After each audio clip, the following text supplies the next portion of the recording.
안녕하세요. 오늘도 서ян살롱을 찾아주셔서 감사합니다. 결혼 26년차 주부입니다. 어릴 때는 시간이 너무도 안 가서 언제 어른이 되나 한탄했었는데 지금은 눈 뜨면 일주일이 후딱 지나가네요.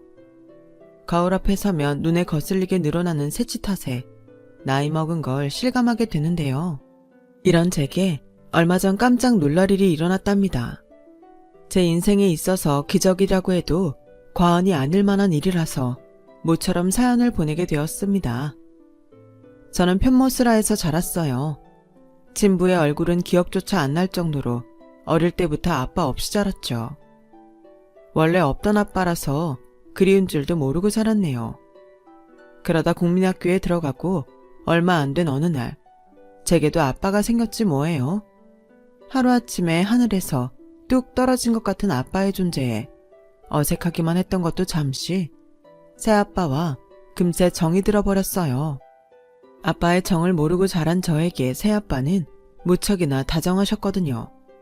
밖에 나갈 때면 늘 제 손을 꼭 잡고 가시고 때때로 넓은 등에 저를 업어주시기도 했어요. 놀이동산에 데려가 목마도 태워주시고 무엇보다 제 친구들 앞에서 자신을 유정이 아빠라고 말해주셨거든요. 그리고는 우리 유정이랑 사이좋게 지내야 한다 이러시면서 친구들에게 과자랑 아이스크림도 하나를 안겨주셨어요. 친구들이 학교에서 저 대신 저희 아빠 자랑을 해주는 걸 보고 텅 빈 것 같던 마음이 빵빵하게 부풀어 오르더라고요. 내게도 아빠가 있다는 사실에 자신감도 생겼고요. 새아빠는 건설 쪽 일을 하셨는데 전국을 돌며 하는 일이라서 출장을 가시는 날이 많았어요. 떨어져 지내는 날이 많아서 그런가 새아빠가 집에 오시는 날은 잔칫날 같았어요. 엄마는 아침부터 음식을 하느라 분주했고 저는 저대로 새아빠한테 드릴 꽃종이며 편지를 쓰기 바빴죠. 그리고는 집 앞에 나가 새아빠가 오기를 기다렸어요. 골목에 들어서는 발자국 소리만 들려도 벌떡 자리에서 일어나 고개를 쭉 빼고 눈으로 아빠를 찾았죠. 한참을 그렇게 앉아있으면 엄마가 나와서 저를 데리고 들어가곤 했답니다. 네가 밖에서 그러고 있으면 아빠가 걱정하셔. 그러니까 얌전히 집안에서 기다려. 아빠 곧 오실 테니까. 조금이라도 먼저 새아빠를 보고 싶은 마음에 집안에 있으면서도 신경은 온통 현관문을 향해 있었어요. 당장이라도 선물 꾸러미를 가져가는 새아빠가 그 문을 열고 들어올 것만 같았거든요. 새아빠를 기다리다 선잠이 들어 꾸벅꾸벅 졸고 있는데 꿈결처럼 새아빠 목소리가 들렸어요. 그런데 새아빠 목소리와 함께 엄마가 흐느끼는 소리도 함께 들리더라고요. 엄마 울음소리만 아니었다면 당장 눈을 뜨고 일어나 아빠한테 매달렸을지도 몰라요. 하지만 그때는 그러면 안 될 것 같더라고요. 엄마가 울고 있었으니까요. 아빠의 부재로 어릴 때부터 주위 눈치를 보는 게 익숙했던 저로서는 그 순간 내가 어떻게 처신해야 하는지 잘 알고 있었거든요. 그렇게 눈도 뜨지 못한 채 저는 그대로 잠이 들어버렸고 다음날 눈을 떠보니 아빠는 계시지 않았어요. 새아빠를 찾아서 온 집안을 살피는 제게 엄마가 그러셨어요. 아빠가 급한 일이 생겨서 잠깐 들렀다 가셨어. 아무리 일 때문이라지만 그동안은 한번 집에 오시면 적어도 3, 4일은 내리 지내다 가시곤 했기 때문에 서운한 마음은 어쩔 수 없었어요. 제 방 책상 위에는 새아빠가 놓고 가신 제 옷과 구두 선물이 놓여 있었어요. 그 선물은 제가 새아빠한테 받은 마지막 선물이었죠. 그날 이후 새아빠는 집에 오지 않았거든요. 제가 나이가 들면서 어려움푸시 사정을 눈치채게 되었어요. 새아빠는 가정이 있는 사람이었다는 걸요. 출장을 떠난다고 했지만 실은 본처에게 출장을 핑계로 저희 집에 드나드셨던 거였겠죠. 새아빠가 떠난 이후로 저는 아빠에 대한 그리움이 더욱 커졌어요. 원래 없는 것과 있다가 없는 건 하늘 땅 차이였거든요. 이렇게 금방 사라질 아빠라면 차라리 처음부터 생기지나 말지. 그때는 야속한 마음에 제게 온전한 아빠를 주지도 못하는 엄마가 밉더라고요. 제가 이런 마음을 가져서 그랬던 걸까요? 제가 중학생이던 무렵 엄마는 세 번째 아빠를 집에 데리고 왔어요. 세 번째 아빠는 이전 아빠와는 달리 인상도 안 좋고 저를 귀찮아했어요. 정확히는 제 존재 자체가 거슬렸던 거겠지만요. 세 번째 아빠는 입이 거칠고 기분이 순식간에 변하는 사람이었는데 한번 화가 나면 집안 살림을 부수고 엄마한테도 손을 댔죠. 사람이 아닌 것처럼 횡포를 부린 다음 날에는 자리에 누워있는 엄마한테 직접 밥까지 지어다 바치면서 하루 종일 살갑게 굴곤 했어요. 물론 저한테도 마찬가지였죠. 지갑에서 10,000원짜리 몇 장을 꺼내 제 손에 쥐어주면서 지난번과 같은 일은 다시는 없을 거라고 말했어요. 하지만 그 말은 지켜지지 않았어요. 세 번째 아빠의 폭력에 엄마 얼굴은 멍이 가시는 날이 드물 정도였거든요.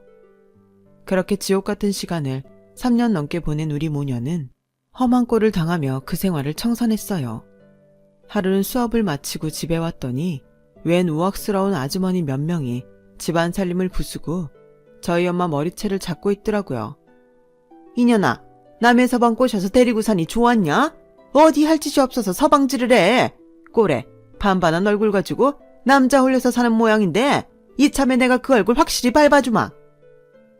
악에 바친 아주머니는 발길질을 해가며 욕을 퍼부었어요.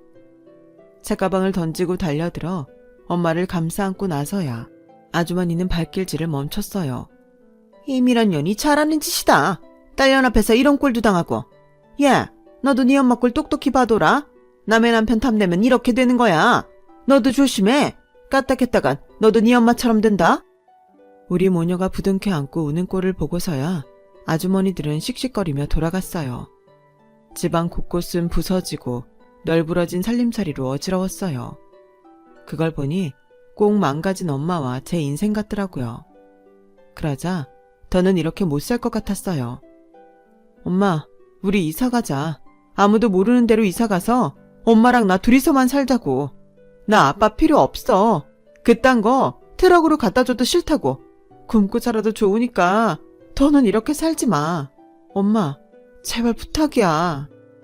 저는 그동안 엄마가 상처받을까봐 한 번도 내뱉지 못했던 말을 울면서 뱉어냈고 엄마는 한참을 소리 숙여 흐느끼셨어요. 그렇게 엄마와 저는 살던 곳을 떠나 서울로 올라왔고 과거에 알고 지내던 사람들과 연락도 끊었어요. 새로 터를 잡은 곳에서까지 엄마의 과거가 알려지는 게 두려웠거든요. 방 한 칸짜리 좁은 집에서 엄마와 둘이 살게 된 저는 오히려 이전에 살던 큰 집보다 더 마음이 편했어요. 엄마는 옷공장에 취직해 미싱사로 일하셨는데 실력이 좋았는지 금세 적응을 하시더라고요. 알고 보니 결혼 전에 공장에서 미싱사로 일했다고 하더군요. 공장 일은 고되고 일하는 시간도 길었지만 그에 반해 월급은 얼마 되지 않았어요. 그렇다고 우리 두 식구가 굶고 살 정도는 아니었지만 예전처럼 여유 있는 생활은 할 수 없었죠. 제 교복값도 부담이 될 정도였으니까요. 그래도 남의 눈치 안 보고 엄마 얼굴에 멍이 들 일도 없으니 그깟 건 문제도 아니었어요. 고등학교를 졸업한 저는 바로 취직을 했어요. 이렇다 할 학벌이 없다 보니 회사 취직은 힘들어서 고3 늦가을부터 틈틈이 아르바이트를 했던 패밀리 레스토랑에 정식으로 취직하게 됐어요. 돈 버는 손이 하나 늘고 나니 생활도 점점 안정이 되어갔죠. 그렇게 2년쯤 지나 저는 연애도 시작했어요. 상대는 본사 직원이었는데 매장에 현장 실사를 나왔다가 알게 되었고 몇 번 따로 연락을 주고받으면서 가까워지게 됐어요. 한 1년 정도 연애를 하고는 바로 결혼 얘기가 나오기 시작했고요. 이제 겨우 23살, 한창 일을 해야 하는 나이였어요. 저에게는 돌봐야 할 엄마도 있었고요. 하지만 남자친구는 저보다 10살이나 나이가 많은 터라 결혼을 닥달했어요. 언제고 할 결혼이잖아. 우리가 결혼한다고 자기 어머님을 나몰라라 할 것도 아니고 그냥 어머님께 아들 하나 만들어 드린다 생각하면 안 될까? 내가 잘할게. 응? 그래도 어떻게 엄마만 두고 결혼을 해? 몇 년만 더 기다려주면 안 될까? 나 이제 겨우 23이야. 결혼하기엔 이른 나이라고. 남자친구는 한숨을 푹 쉬더니 풀 죽은 얼굴로 말했어요. 실은 나 집에서 압박이 좀 심해. 오늘도 엄마가 선보라고 난리셨어. 만나는 사람 있다고 했더니 당장 데려오라고 하시는데 나도 정말 중간에서 미치겠다고. 자기도 알잖아. 내가 우리 집 장남인 거. 내 밑으로 동생이 셋이나 있어. 내가 가야 내 동생들도 결혼을 할 거 아냐. 제발 내 사정도 좀 봐주라.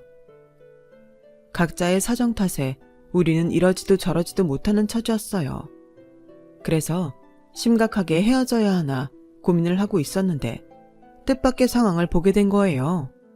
그날은 평소보다 조금 일찍 퇴근을 했는데 저희 집으로 들어가는 골목 안에서 낯익은 목소리가 들리더라고요. 엄마였어요. 이러지 마. 우리 애라도 보면 어쩌려고 그래. 보면 좀 어때? 엄마도 여잔데 연애도 하지 말라는 거야? 정수가, 우리 그냥 살림 합칠까? 우리도 나이가 있는데 언제까지 밖에서만 만나? 내가 니네 집으로 들어가면 안 돼? 네가 오케이 하면 당장 짐 싸서 올게. 응? 안 돼. 우리 딸이 남자는 들이지 말라고 그랬어. 유정이 시집갈 때까지는 살림은 안 합칠 거야. 엄마가 돼선 딸한테 못 볼 꼴만 보이고 살았는데 적어도 시집가기 전까지는 온전히 보내야지. 몰래 숨어서 그 얘기를 듣고 있자니 헛웃음이 나더라고요. 우리 엄마는 도대체 왜 이럴까? 남자 때문에 그 망신을 당하고도 아직도 그렇게 남자가 좋을까?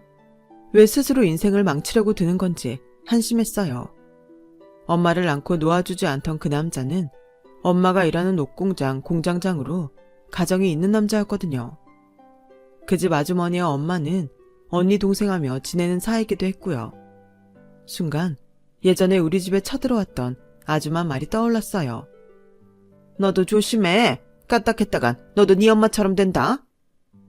순간 그 말이 제 인생의 예언이라도 될 것 같아서 진저리 쳤어요. 나는 엄마처럼은 살지 않겠다고 속으로 몇 번이나 중얼거렸죠. 그러자 결심이 서더라고요. 더는 엄마랑 살지 않겠다고요. 엄마가 스스로 자기 인생을 진창으로 만드는데 제가 곁에 있는들 무슨 소용이겠어요. 생각이 그쯤 이르자 더 두고 볼 필요가 없더라고요. 그래서 그날 밤 엄마한테 결혼하겠다고 말했어요. 제가 모아둔 돈으로 혼수도 장만할 테니 그냥 허락만 하라고요. 어떤 남잔데 직장은 돈은 잘 버니? 시부모님은 무슨 일 하시고 여자는 남자를 잘 만나야 고생을 안 해. 이 엄마 보면 모르겠니? 시시콜콜한 것까지 묻는 엄마를 보니 저도 모르게 화가 났어요. 아무렴 엄마가 데려오는 남자들 같을까봐? 괜한 걱정하지 마. 서울에서 대학도 나왔고 탄탄한 회사도 다니고 있으니까. 그뿐이야. 그 사람 부모님들은 30년 넘게 살면서도 외도 한 번 안 하고 산 분들이야. 자식은 부모 닮는다고 그러잖아. 그 사람도 자기 부모 닮아서 평생 나 몰래 바람 피울 일 없는 사람이라고. 그럼 된 거 아냐? 그때는 어떻게든 엄마한테 상처를 주고 싶었어요. 그래서 모진 말을 쏟아냈는데 오히려 그러고 나니 제 가슴이 더 아프더라고요. 쏘아 붙이듯 퍼붓는 제 말에 엄마는 아무 말도 하지 않았어요. 얼마 뒤 저는 시댁에 인사를 드리러 갔고 그해 가을 식을 올리게 되었어요. 신혼은 작은 전셋집에서 시작을 했는데 시댁 형편이 넉넉치 않아서 남편이 전세 대출을 받아 장만한 집이었죠. 거기에 제가 가지고 있던 돈으로 살림을 채워서 신혼생활을 시작했어요. 제가 결혼을 하고 얼마 뒤 엄마는 공장장이랑 살림을 합쳤다고 하더군요. 어떻게 알았냐고요? 공장장 아내가 저한테 전화를 했었거든요. 유정아, 네 엄마 좀 말려줘라. 애들 아빠가 기어이 네 엄마랑 살겠다고 짐 싸들고 나갔다. 내가 오죽하면 너한테 전화를 했겠니? 너도 네 엄마가 손가락질 받으며 사는 거 원치 않을 거 아냐, 응? 수화기 너머로 흐느끼며 말하는 아줌마 목소리를 들으니 정말 미치겠더라고요. 아무리 내 엄마지만 정말 짐승 같았어요. 아주머니, 그냥 두 사람 고소하세요. 저희 엄마도 그렇고 아줌마 남편도 벌받게 하시라고요. 그딴 인간들한테 휘둘리지 마시라고요. 저도 이제 저희 엄마 사람으로 안 보여요. 그러니까 고소하세요. 저한테 매달리지 마시고요. 아셨어요?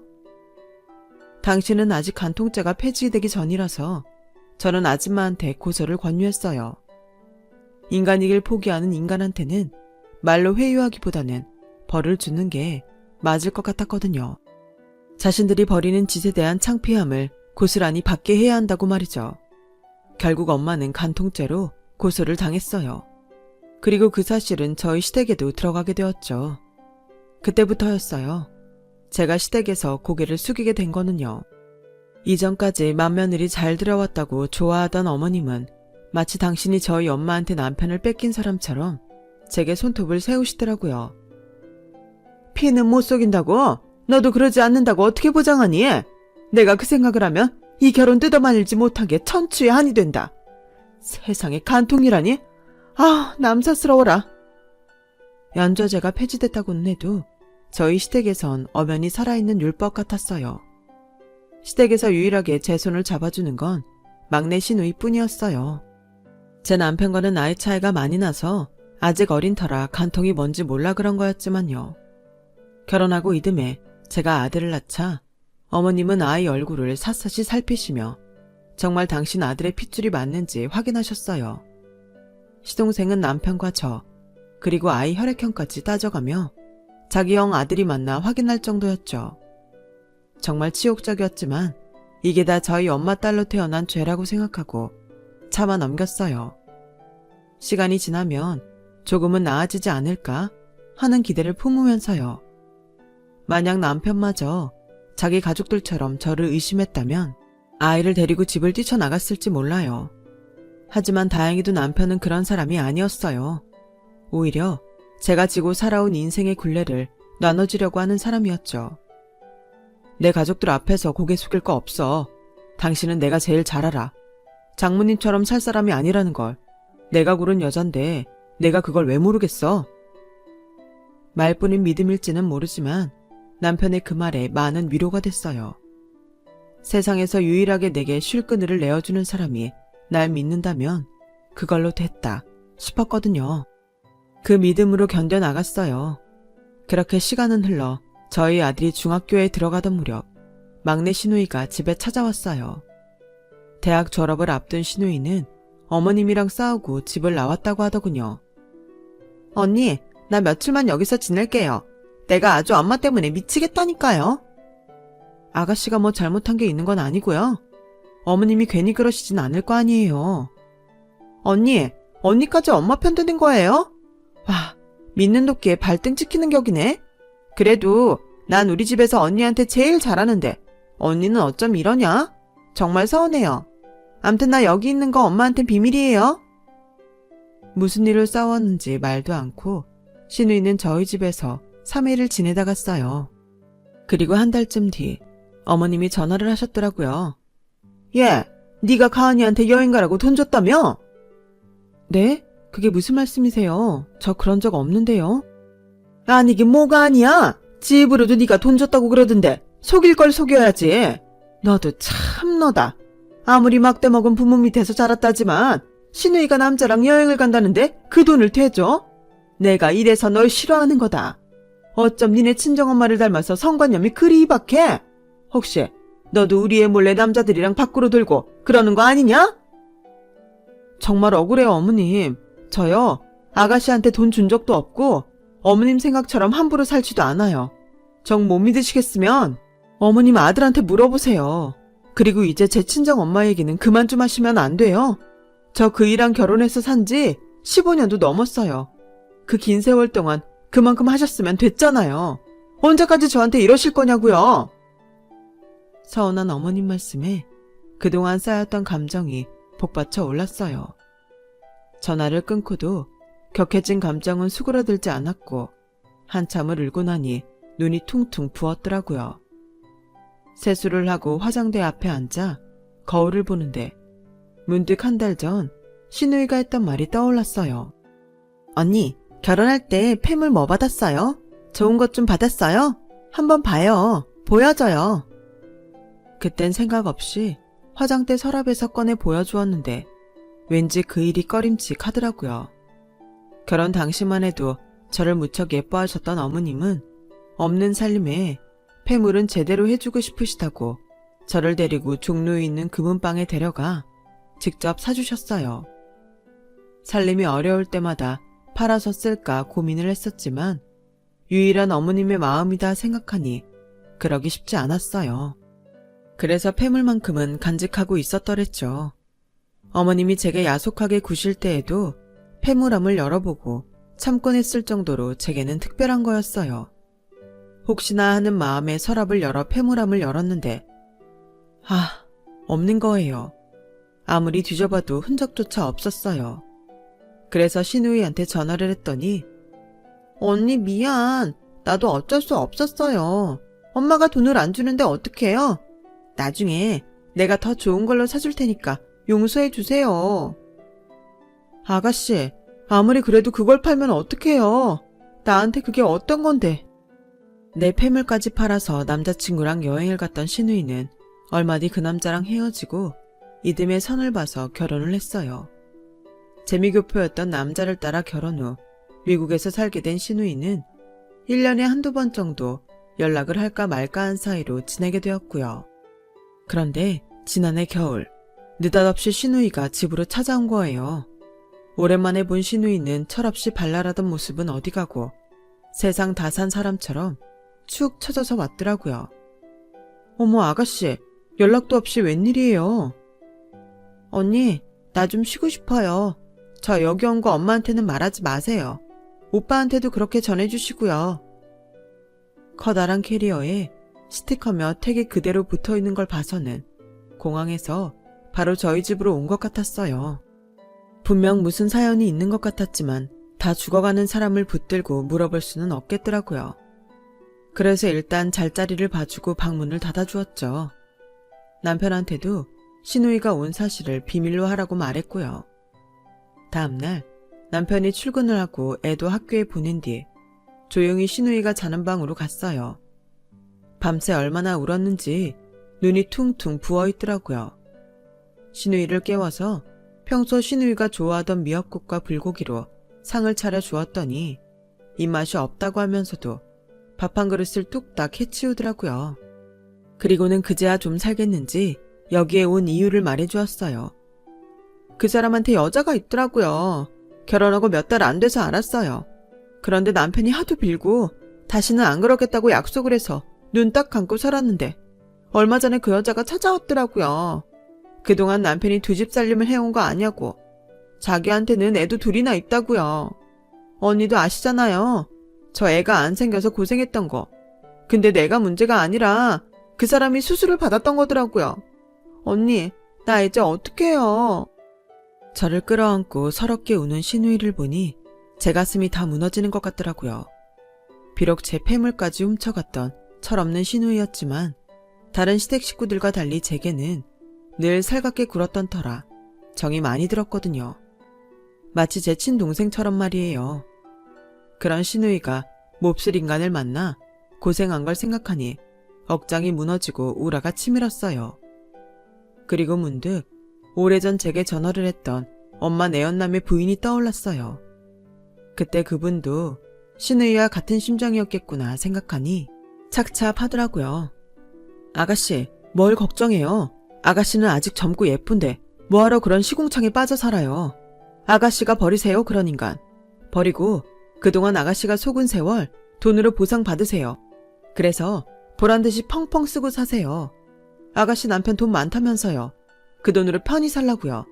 그게 복수하는 거예요. 어떻게 변호사 한번 알아볼까요? 아, 미국에서 변호사를 사야 되나? 그럼 나랑 같이 미국 가요. 가서 그 개놈의 새끼 쌍판떼기에다가 침 뱉어주고 오자고요. 알았죠? 언니가 그런 말도 해요? 살고 볼 일이네. 좋아요, 이혼할게요. 언니 정말 미국에 같이 가서 침 뱉어줄 거죠? 약속 지켜야 돼요. 알았다니까요. 내가 아주 가래침으로 뱉어줄 거야. 얼마 뒤 신우이는 이혼을 했어요. 위자료도 듬뿍 받았고요. 하지만 침 뱉어주겠다는 약속은 지키지 못했어요. 신우이 혼자 미국에 가서 일 처리를 하고 왔거든요. 이혼을 한 신우이는 돈으로 작은 건물을 하나 샀어요. 그 건물 1층에 커피 전문점도 차렸고요. 사람을 상대하는 일을 해서 그런가 얼굴이 많이 펴졌더라고요. 그런데 며칠 전에 가게로 저를 부르더라고요. 언니, 이거 받으세요. 예전에 내가 언니 결혼폐물 팔아먹었잖아요. 그거 갚으려고요. 시누이는 보석 상자를 내밀었어요. 상자를 열어본 저는 깜짝 놀랐어요. 시어머니한테 받았던 폐물은 고작 사파이어 세트였는데 시누이가 돌려준 건 알도 크고 예쁜 다이아 세트였거든요. 알 크기만 봐도 얼마나 비싼 건지 알 수 있었어요. 아가씨, 이건 너무 비싼 것 같은데? 언니, 물건 좀 볼 줄 아시네요. 이거 진짜 비싼 거예요. 그러니까 사람들 앞에서 기죽지 말고 하고 다니세요. 우리 식구들한테도 고개 좀 숙이지 말고. 이런 비싼 보석 선물하는 시누이가 언니 백인데 고개를 왜 숙입니까? 안 그래요? 시누이의 그 말에 눈물이 났어요. 어릴 때부터 떳떳하지 못한 엄마 때문에 고개를 숙이는 게 버릇이었던 제게 어떻게 이런 멋진 백이 생겼을까요? 40대 끝자락에 만난 기적 같은 순간 덕에 지난 세월의 서름이 조금은 가시는 것 같습니다. 그래서 인생은 살아볼 만한 건지도 모르겠네요. 앞으로 희망이라는 걸 다시 가지고 내 가족과 더 잘 살아보려고 합니다. 지금까지 제 사연을 들어주셔서 감사합니다. 소중한 가족들과 항상 행복하시길 진심으로 바랍니다. 여러분, 사연 댓글에 응원과 현명한 조언 부탁드려요. 좋아요와 구독은 저에게 큰 힘이 됩니다. 오늘도 좋은 일 가득하세요.